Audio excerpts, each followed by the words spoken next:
Let's go and check this out. Let's go and check this out. So this is a small idea to improve Yu-Gi-Oh! From Paul. Let's see what we got. Hey guys, Paul here. Okay, perfect. So I was thinking about a certain thing that might help with the whole Yu-Gi-Oh problem going on right now. It's just a small thing and it only helps with a small element of it, but I wanted to run it by you guys and see what you think. And technically I can't really say that this is entirely my idea since it's something I've only thought about, but then I heard it in a video recently. And that is, Konami should actually clump packs to have archetype cards together. And I think that this would be a really cool thing that could be really... Okay, so before diving too deep into this idea, just on surface level, I gotta say I'm already loving this.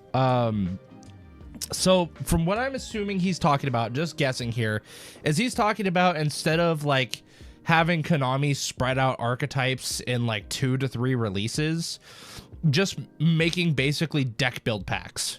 Instead of doing like deck build packs, core sets, booster sets that release the rest of a deck, just do like a core set that releases maybe like all of the cards for 1 or 2 decks. Just let them be at full power right out of the gate, and then like basically let the next ban list fix them if need be.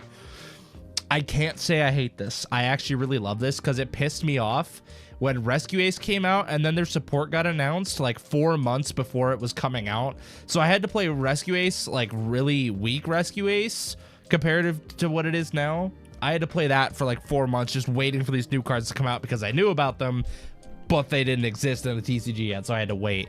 So I actually really like this idea, just letting decks go out of full power. But this does unfortunately open gateways to really toxic strategies coming out right away. But once again, if that situation comes up, then like the next ban list that follows that set can be there to like correct that problem. So interesting idea. This might also help with a lot of the random filler cards that make it into these packs that just nobody cares about and always end up in bulk. So I'm down with this idea. I'm down with this. Helpful for making Yu-Gi-Oh just a slight bit more accessible. So what do I mean? Well, I was just on the computer looking up cards from Duelist Nexus, for instance, right? And there are a fair amount of different archetypes that get support. But let's say that you're opening this, or it could be another set, and you see like one interesting card from an archetype that you might potentially like maybe the Nemlaria archetype, for instance. And so you see one Nemlaria card. I'm assuming I'm saying that correctly, by the way. But you see one of those cards, and that's like all you get in your pack. And then everything else is kind of just a mix. And so what sort of ends up happening is that, well, okay, you just look over it, like you just look past it. But imagine if you got a pack where you got like 2 or 3 different Evol cards all in the same pack, or even more, depending on like how many cards are supported in that archetype. So like this counts for the commons, right? You get 4 or 5 related commons, and then maybe. Okay, so far it's basically exactly what I was talking about as like a way to prevent just like all of this pack filler, make sets that like devoted players that want to play these decks would go after, and not trying to make them like about everybody. Don't like stop trying to make sets like all encompassing sets, but like focus on the groups that would want these cards. Like, once again, you just want to put like cards in there for specific decks, put those at higher rates, so that way people can go and pull the cards that they want and then actually have a good time. I think this would actually help with like, this could help create a drafting format, if I'm not mistaken. If they did more sets like this, where they had more of the archetypes, like actual archetypes in the box, then like this would be really dope to allow a drafting format where you can just grab a box and actually be able to like build a deck. They'd be really janky decks a lot of the times, but it'd still be a lot cooler than just having boxes that just do nothing and have like 1 or 2 cards that people actually care for. I like this idea. Maybe your super is also from the same archetype. I think this could be really cool because it means even if a person buys just one Yu-Gi-Oh pack, just a single one, and they get, like a certain archetype they might not have otherwise really seen, then they'll be like, maybe I could build this. And it already kind of has gotten you started along the way. Okay, that's another thing too. So I also like the idea that he's bringing up here, is that like if a player just grabs a random pack, just grabs like a blister pack or just a single booster pack out of a box at a locals, they can open it up, and if they see like 2 or 3 of the cards from the same archetype, they might look at it and be like, oh, this is actually a deck that I can like look into building. Whereas a lot of the times you're just seeing like maybe one card from the archetype out of context, and if you're a new player or you've never seen these cards before, you might not even realize it's an actual archetype. You might just think it's like a random one-off card if you don't see any of the others.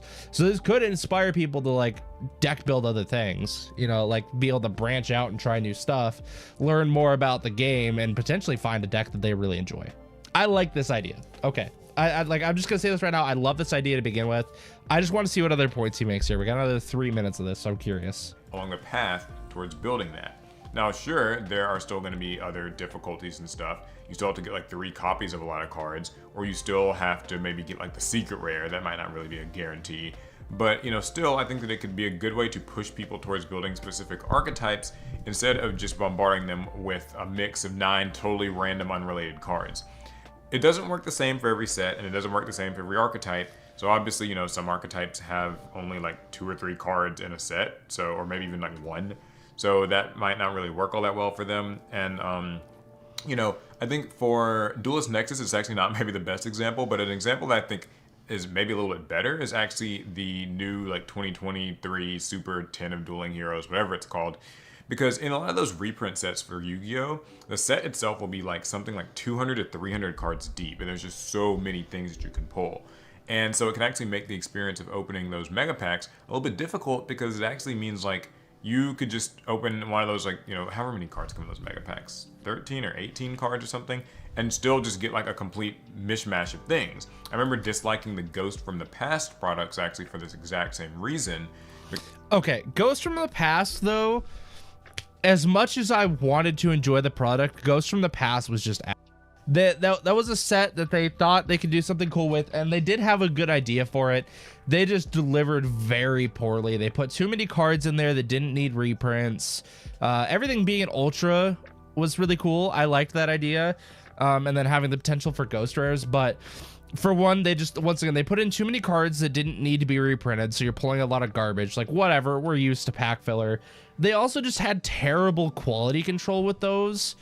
Like, Ghost from the Past entirely was just a flop, because I just felt like I was getting like one of this card, one of this card. It was so random. And so this can make it a little bit easier for a newcomer or somebody who's just casually buying packs to stumble their way into an archetype they might be interested in. And so I got this idea, because I was watching, I think, a Simply Unlucky like 10 opening. Don't ask, it was late at night, I was bored. I like watching pack openings sometimes. And so his popped up, and I was like watching it, and he mentioned, yeah, Konami should actually like just collectively put the archetype cards together so it would make that pack feel a little bit more special and like catered to you. And I thought, yeah, that's kind of genius. Okay, so I don't know necessarily about like clumping packs like this to include more cards from a certain archetype, because if you're somebody that's opening a pack for a certain thing and you pull something else like this, you get like 3 to 4 cards of the same deck that you don't even want to touch, that it just kind of feels bad. What I will agree with though, or what I will suggest, is that Konami just needs to cut back on the cards in these sets and make them more focused. Don't put so many cards into a set that it just becomes oversaturated with crap. Like, just let it be lower amounts of cards so that players can get better ratios of the cards that they're looking for. That will not only make it more accessible for players, that will also just give Konami better product to work with and allow them to save ideas instead of having to just throw out all of this garbage that does nothing. They can spend more time to actually creating good, healthy cards for the game that will provide further interaction and just further engagement from players with the game. They can just take more time to design better cards instead of just throwing out whatever they can as pack filler, because they know when they make a lot of these cards that they're never going to get touched. They're just there, literally just to fill up the pack as commons. And inflating a pack like that is just ridiculous to me. I would much rather see a set have like 40 to 50 cards that are a lot better than a set that has 60 cards that I'm just constantly pulling junk out of and I'm only chasing the high rarity cards. I would much rather see that.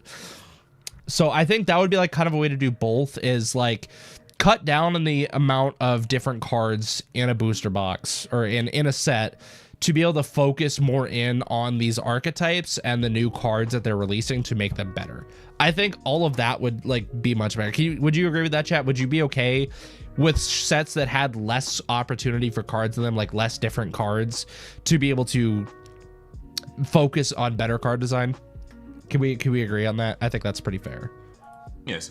Um, and so I think that is something that they could do. It could also maybe help a little bit with like making sets more draftable, although that's not really going to change because it's still the same set. So like, and you know, modern Yu-Gi-Oh!